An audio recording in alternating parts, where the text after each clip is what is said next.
Hey everybody, Bradley Hallman here, Grayson. Hi. If you're new to my channel, please go down below, and Subscribe. if you've been around for a while and you haven't done it yet, Please subscribe. guys, my last video was on how to find a bass, and from home, using your computer, using navionics chip, and using Google Earth. This is a lake that I've never seen before in my entire life. I'm going to break this thing down for you guys. Today, Grayson and I are going to go out and fish to follow up on the last video. If you haven't watched the last video, go back and watch it. There's some really good information in there. We're going to put that information to work today and see how it works. Yes, we are. So Grayson's got a lot of confidence about today. I really do too. It's 70 degrees. The watercolor looks great. We're really excited to get on Lake Ellsworth. So here we go. So here we go, guys. This is right at the pitch point that we talked about. I'll show you guys on a map here in a little bit. If you guys haven't seen the last video, how to find a bass, then you really need to go back and watch it, because it's really going to make this a lot more clear for you. But we just started right here in the morning, throwing a blade around. We didn't get any bites right off the bat, but definitely since we just put in right here, and this is one of my high points, I wanted to start here in the morning.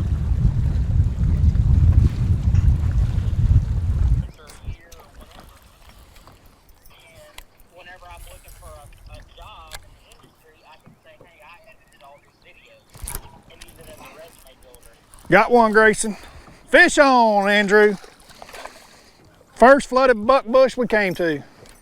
No way. Yeah. That's gonna be fun. Oh yeah, it's gonna be fun. Spinnerbait 101. Grayson's got a backlash and he's stepping in his line. Okay, that was the famous last words of a fool. Believe it or not, that is the last bite that I get the entire day on a spinnerbait out of a bush. It is that bad. So some things that I learned, obviously, you know, whenever we're talking about breakdown, there's some things that I was correct about, some things that I was not as correct about. There's some things that you can't tell from aerial maps or looking at Google Maps, which we're going to go into here. This is the lake. Just wanted to show you guys this Lake Ellsworth. This is the boat ramp that we put in at right here. If you guys remember, this was the pinch point that I was talking about. That's very much just like Gunnersville, where the Bassmaster Classic was won. You've got all these fish that live out here and have to come in here to spawn, and they have to come through a very small area, and so they end up stacking up on this riprap after they go through, and then sometimes on the backside as well. And on the backside, coming back out on post spawn is something to remember. But we put in here. We start down this north bank, which is very typical for this time of year. The water temperature is in the high 50s, pretty, you know, early in the morning when we started. And we go down this bank, and then we come across here and we go through this side. And as you'll see, I'll make it real short, it's a lot of spinnerbait fishing thrown around. The watercolor is perfect for it, and just don't get any bites. And then I leave here and go on up the lake. And then once we leave here and going up the lake, you'll see what becomes the issue really quick with Lake Ellsworth, especially this time of year after some rain. You're going to notice that this up here is just chocolate milk. I end up coming into this creek that we talked about in the last video. And when we get up there, I'll talk more about what's happening up here on these types of reservoirs whenever we get to that section. And I'll just rear back and throw it plumb in the middle of that. Or you'll be hung out for sure. Yeah.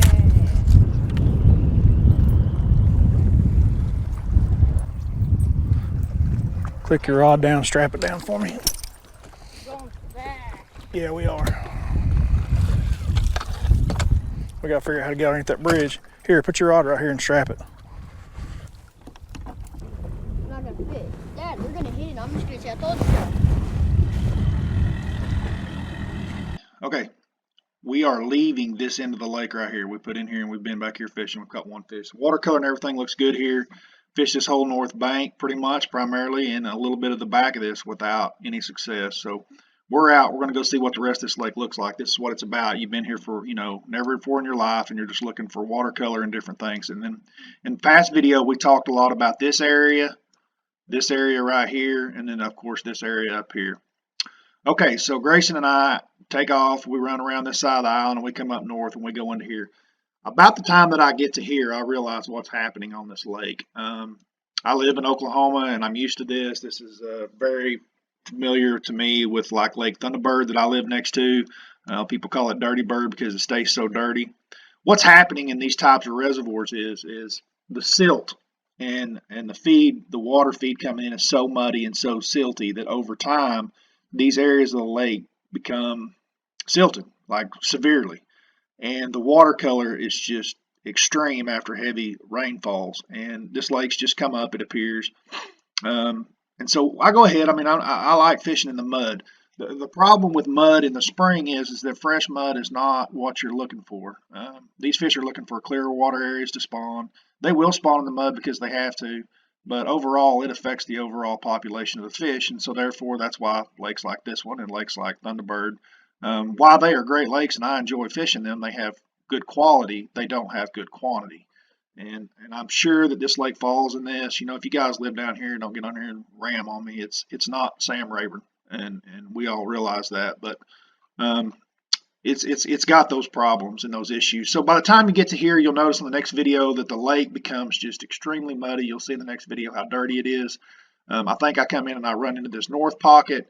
I check some of this brush line over here, which is all here, and that's what it is. It's all grown up buck bushes and stuff and willow trees, and it's really good looking stuff. But the lake's up so high that it's about 3 to 4 foot deep right now, and I'm really wanting to fish that 1 to 2 foot because, quite honestly, it's 60-degree water, and I'm looking for spawning fish. And so we run this pocket. I think I jumped this point right here that we talked about. So I'm just hitting the high potential places, and this is just what I would do in a tournament situation for practice. Is if you can't catch them off of the most high potential places in an area, then there's no need to just stay if you can't get bit, because the chances of getting bit down this stretch, if you can't get a bite on this point or you can't get a bite out of this pocket, are pretty unlikely. Now, if you come in here and you get a bunch of bites and you get bites off this, then absolutely you can keep going. But these are the primary areas of this place. But what's happening is that this place is just really muddy from the recent rains. And if I'm only halfway up this lake and it's muddy, okay? And so we'll get more back to what I think about the overall health and the best fishing areas of this lake once we get done with this. But I want you to see the difference in the watercolor in these next videos.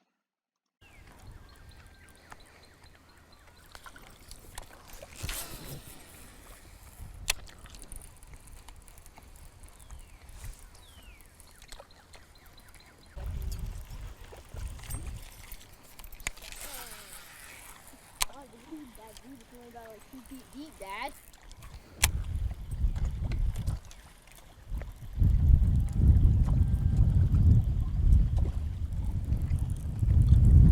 Come on, let's go look at something else. So as you can see, the watercolor in here is quite drastic. We come out of here, and I know not to even try, just from experience, to try to look at this, because it's just going to become, yes, even muddier than that was, and it is possible here in Oklahoma, no problem. It will get redder and redder and redder. I still like this area, but I know that it's just going to be blown out right now. But even though that this area of the lake is probably silted, you're still going to have a ditch that flows through here. There are fish that live in this area of the lake. Like if you're a local and you live here, I get it. You catch them here. It is better at normal pool or lower water elevations, not right after we've had a lot of flood and the lake's filled up and it's muddy. That's what makes it hard overall for a population of fish to have a huge population of fish to survive up here annually, is because the conditions just aren't there for them to, everything that they need in their ecosystem does not exist. It becomes too muddy. There are places in Thunderbird and the lakes that I fish that I know well, Eufaula, at the ends that are stained and silted, yes, but they are very small areas. I'm usually looking for very small places where a river channel bumps and still got a little dig where there's a ditch or something for something not being silted. This may not be that silted up here, but the banks are going to be extremely flat and come way out. So it's going to be a brush pile type deal in the summer where, you know, a brush pile sitting 4 or 5 foot on a flat way out here, and you're still only 5 foot deep per se, something like that. I do think that this is where it starts to get steeper, because we did have those river channel bumps here, so this is probably some productive water in the summer. But right now we're just concentrating on the spring, the time of year that we're here, so that's what we're looking at. So I have to make a decision. And my decision instantly after fishing this is I'm not going any further north. I run over here and I check the backside of this because this is protected. The wind was out of the north the day that we were there. I fish the back of all of this with a spinner bait and flip a little bit, no bites, and we come back. So what I'm thinking at this point is that this part of the lake could potentially be better than what I had given it credit for whenever we started this video. just for the simple fact that this is the area of the lake that's going to remain more protected for the stain and the silt over time. And quite frankly, this right here is extremely protected because of this cutoff, and you're close to the dam. So it makes a unique situation where you have a really good spawning area that's protected and protected from the silt and the mud. You still have good flow coming in, so it's got a good main vein coming into it. It's got the most cover in it because it's got all these docks.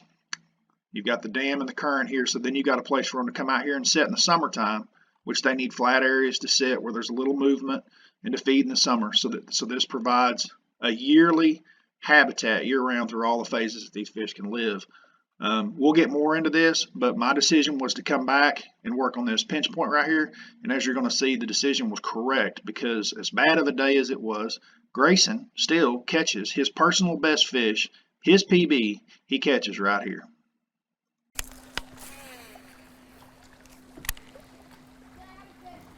All right, good job, Grayson. Come up here, go slow, go slow, go slow, go slow. Oh, he's big. Good, come up here, come up here, come up here. It's a big one. It's probably your biggest bass. Get up here in the camera. Go slow. Let me see. Dang. Go, go. That's your biggest fish. Go slow, go slow. Don't reel it all the way to the tip. Good job, dude. Go all the way to the front. Go all the way to the front. Whoa. Go slow. Dude, that's like your best fish ever. Oh, look at that monster. Go slow. Don't let him head out of the water. He'll throw that hook. Come here. Beautiful. Here you go. Hold on to him. Don't drop him with the hook. The hook will go in your hand if you drop him. You got him? I need to get that hook out. Okay, let me help you. Good job, Bubba. Slang. The old rattle trap. Caught one before Dad. Before Dad even caught one. Actually, you caught one today. I caught a little bitty one. This is a monster. I want to take a picture with this thing. Absolutely. The old rattle trap. Okay, grab him good. Got him? There you go. Let's weigh him too. You want to? Oh, yeah. You want to weigh him? Yeah, definitely. Look at that sucker right there.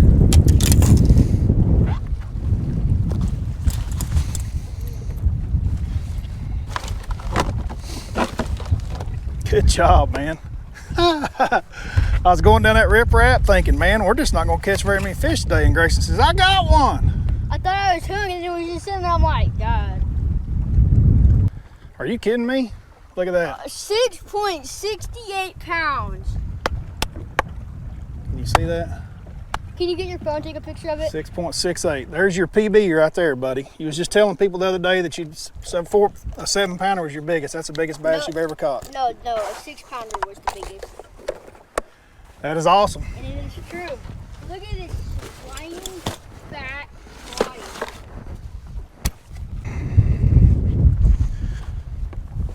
Okay. Can you hold her out to me like this? All the way out? Yeah, that makes her look bigger.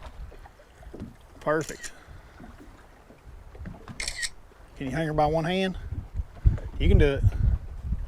Attaboy. All right, let her go there. Hey, yep. Good job. Old rattle trap, 6-pounder. There's my rod. You're gonna be a rattle trap king now, aren't you? Definitely, I don't know where I put my rod. It's right here. You said, I got one. Right there on the riprap, folks. Just like what we talked about. I'll turn around and show you. There's the bridge. That's the bridge that we talked about. Yep, and where I said that's it. Right on the pinch point. Exactly like we talked about. Good job, G. Okay, so obviously after you catch a fish like that, We're going to go back at this thing. I go back down this with a jerk bait. I go back down it with a flat-sided crankbait. I go back down it with spinner bait, and Grayson's throwing a trap all the way up and down it. We go down both sides, inside, around the points. We don't get any more bites. So there's definitely some fish on this. There's no doubt about it. It is the productive hot spot. But we got to move on because we're here for one day and we're here to try to find some fish and see where all they are. So we're going to head inside and try to get on some docks and see what happens.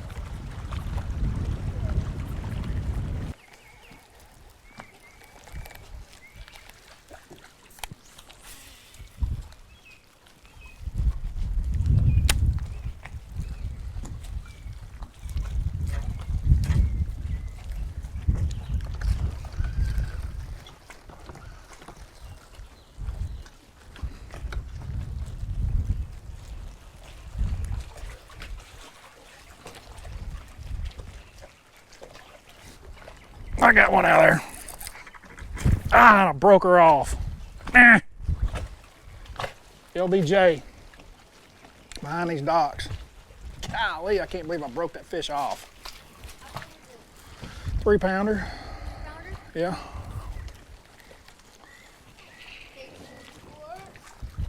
No, wait. What was your first fish? About 2? Lee. Go that long, get a bite on a jig that quick. That was your first fish, about 2 pounds? No, little one. I don't know that I even have any LBJs in here. I mean, OBJ. Got any OBJ?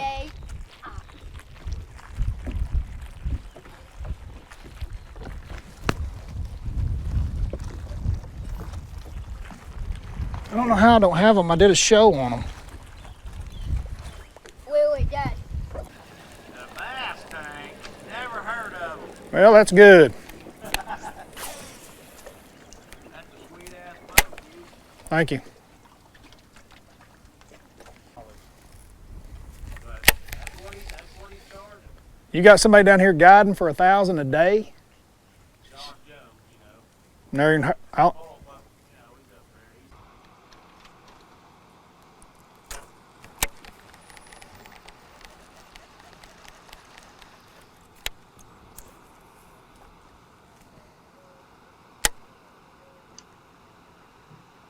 Okay, guys, there's a problem at this point. I'm realizing that there has got to be an issue because after running around the lake and looking around, this is the best arm that is available at these weather conditions, water conditions, after high water, whatnot. And we're sitting in a little pocket. It's got sun on it. It's late in the day. The water's in the 60s, 61, 62. I mean, these fish should be pushing up. And I'm flipping a Cinco around. There's flooded bush, cover, everything that they would want in this little pocket. This is just one of those places that you pull into and you power pull down, and it's like, okay, you're going to get a bite right here. I'm going to make 1 bite or 2 bite or 3 bite, and it just doesn't happen. It's concerning. There's just, I mean, when you slow down to this point that you're flipping a Cinco around an area like this, you should be getting bites with the conditions the way they are. But so we're going to fish here. We're going to move around a little bit more and pick up a flipping stick and see if we can do something else.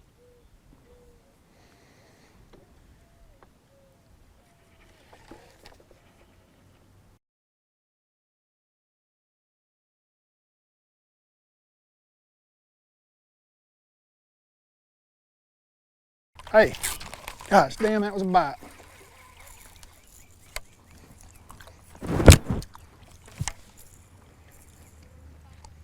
No, I don't want you to throw up in there with that rattle trap in between them 3 bushes. You crazy? Yes. That was a spawning bite. I got her that time. I'm gonna lose this one too. I've been fishing all day. Finally got one. My drags are backed off. May call you guys back.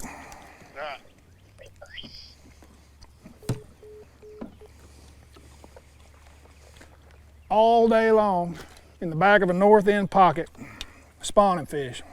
She bit once. Well, you want to weigh it, huh?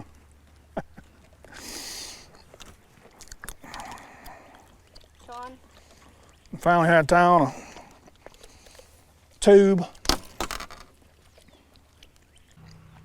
I don't know, Bubba, it's a 2-pounder.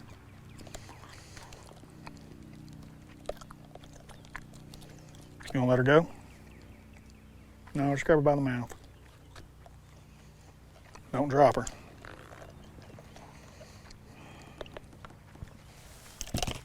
Well, that took all day long, and I mean all day long. All right, my final analysis of Lake Ellsworth and the map study.